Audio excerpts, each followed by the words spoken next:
Can you tell me a bit about linking physical appearance to personality? Could you talk about this with respect to race? Physiognomy is the idea that the way that you look, so a person's physical appearance, codes for things that are more abstract traits like their behavior, their intelligence, their criminality, their character. So the idea that you can read a person through their body, that's a fundamental aspect to do with race. And ideas like criminality or class also feed out of the same idea of physiognomy. The way that you look is the way that you are. And what's really insidious about that is that it was considered to be a fixed characteristic, something that couldn't be changed. And it's the fundamental aspect of racism is that not only can you tell something about a person by the way they look, but that's something that you can tell about them is something that is unchanging. What character traits are assigned to white and non white people? That's a really good question. So, intelligence really was one of the original markers. But if we go back to, for example, taxonomy, so Linnaeus's original taxonomy, he broke humankind and the human species into four different groups. And the characteristics that he assigned to those four different groups were more to do with temperament.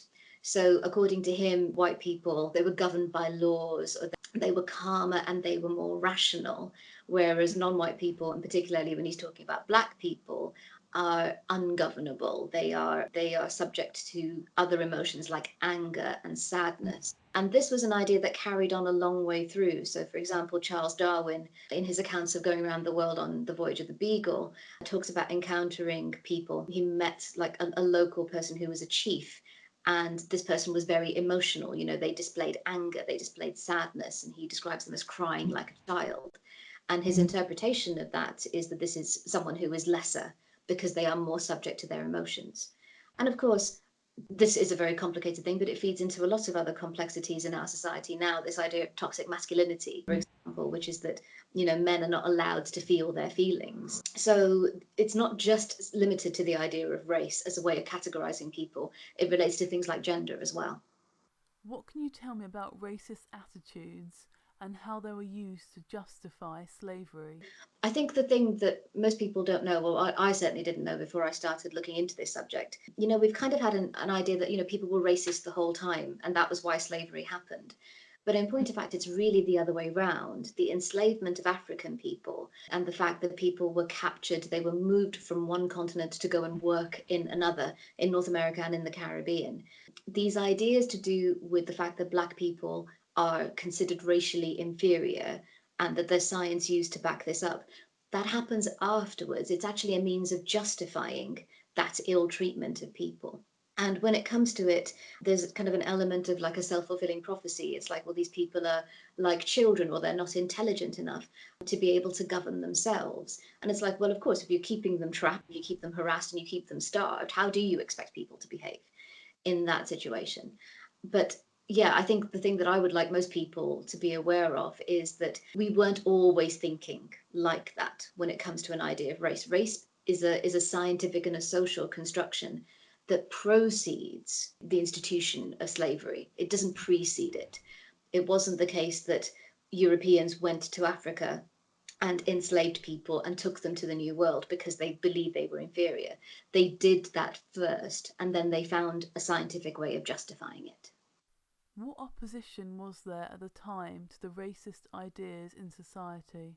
So there's actually quite a lot, and it just makes you realize how insidious and appealing this idea is, and also how complicated the situation is.